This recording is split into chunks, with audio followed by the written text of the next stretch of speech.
Bonjour à tous. Meurtre à Tolède, elle poignarde son ex-compagnon à la gorge. Explication dans cette vidéo. Ce 26 novembre 2020, Norma Escobar arrive comme une tornade devant le 19 de la calle Torreón, à Cesenia, une banlieue chic de Tolède, en Espagne. Tout à l'heure, en allant récupérer ses deux filles à l'école, elle a appris que son ex-mari ne se donnait même plus la peine de les y conduire. Cela fait plusieurs jours qu'il charge un de ses copains de le faire à sa place. Pour mieux batifoler avec sa nouvelle conquête? Dans l'esprit surchauffé de Norma, ça ne fait aucun doute. Regard noir, petites lunettes rectangulaires sur le nez et longs cheveux blonds dénoués. La voilà qui file vers la maison dans le claquement décidé de ses talons hauts. Ça va chauffer. Javier et elle ont beau être divorcés depuis maintenant plus d'un an, Norma, une Argentine au tempérament volcanique, reste d'une jalousie terrible. Et elle a résolu, ce jour-là, de tirer tout cela au clair. Puisqu'elle a conservé un double des clés de leur ancienne villa, dans laquelle Javier vit toujours, à quoi bon s'annoncer ou sonner? Elle ouvre la porte, la rage au ventre et les poings serrés. On l'aura compris, Norma n'est pas le genre de femme à accepter qu'on la quitte. Depuis que Javier a demandé le divorce et la contrainte à faire ses valises, elle ne décolère pas. Après avoir vécu ici ses plus belles années, elle a dû s'installer dans un quartier voisin. Moins bien, forcément. Idem pour son appartement, petit, mal fichu, beaucoup moins confortable. Comme tout, globalement, dans sa nouvelle existence. Jusque-là, le salaire de son conjoint lui assurait une existence douillette. Elle doit désormais se contenter d'une maigre pension mensuelle et va même devoir trouver du travail. Ses filles ne viennent chez elle qu'un week-end sur deux. Le reste du temps, elles sont chez leur père. Bref, Norma donnerait tout pour revenir en arrière et sauver son mariage.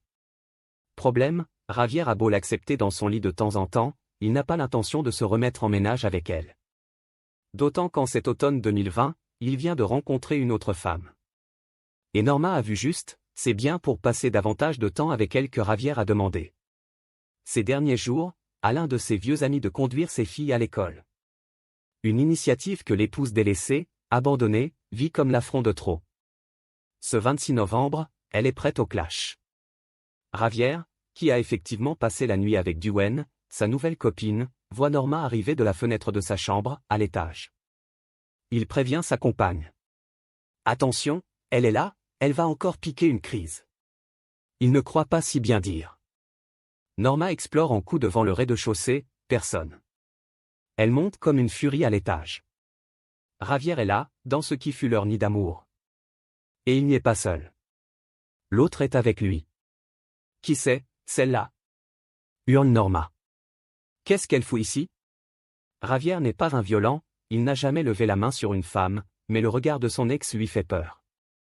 Il se place d'instinct devant Duane pour la protéger. Peine perdue. Telle une tigresse, l'Argentine parvient à forcer le passage, se jette sur sa rivale et l'attrape par les cheveux. Gifle, coup de poing, morsure. Un déluge de rage s'abat sur Duane, qui tente comme elle le peut d'échapper au lynchage. Surmontant sa stupeur, Javier se précipite à sa rescousse et ils réussissent ensemble, non sans mal.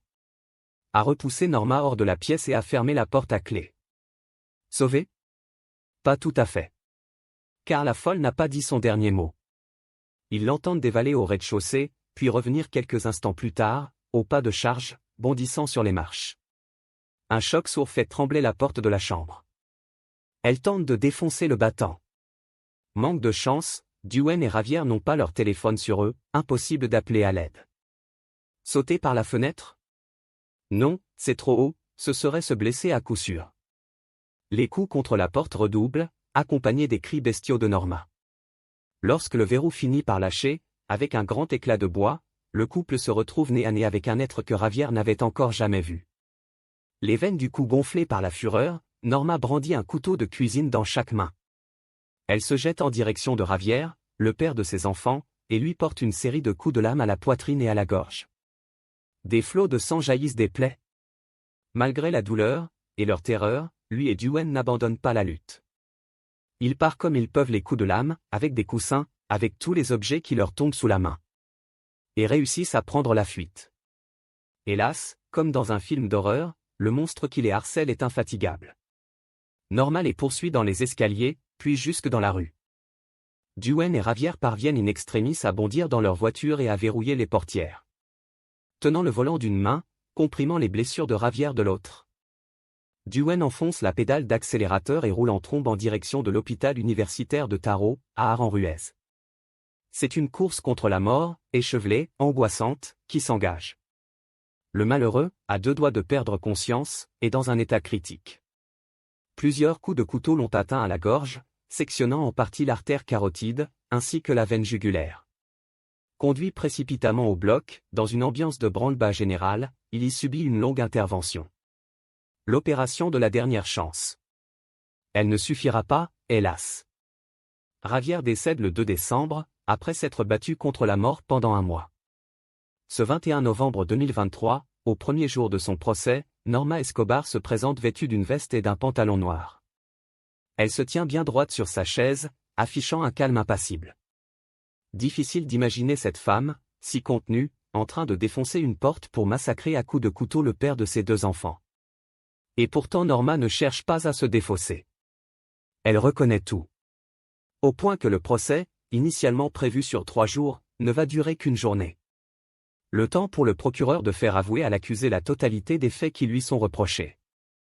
Avez-vous cassé la porte pour entrer de force? Oui. Avez-vous attaqué votre ex-époux avec les couteaux? Oui. L'avez-vous menacé en disant « Je vais te tuer » ? Oui. Vouliez-vous le tuer? Oui. L'avez-vous poignardé à plusieurs reprises? Oui. Norma s'exprime d'une voix monocorde, dans laquelle ne perce aucune émotion. C'est à se demander si elle comprend réellement ce qu'elle a fait. D'autant qu'elle a beau assumer ses responsabilités, elle n'esquisse pas le moindre début de regret ni d'excuse. Pas un mot pour ses filles, qui n'ont pas eu la force de venir assister au procès. Duane, encore traumatisé, a également refusé de se déplacer pour témoigner. Après 1 heure de délibération, le verdict est tombé. Norma Escobar est condamnée à 14 ans de réclusion, une peine plutôt clémente compte tenu de la gravité des faits. Elle quitte la salle d'audience encadrée de plusieurs policiers, du même pas d'automate qu'elle avait à son arrivée. Il semblerait que depuis sa crise de démence meurtrière, elle n'ait jamais retrouvé toute sa raison. Vu la vie qui s'annonce pour elle ces prochaines années, mieux vaut peut-être, en vérité, qu'elle ne revienne pas tout de suite sur Terre.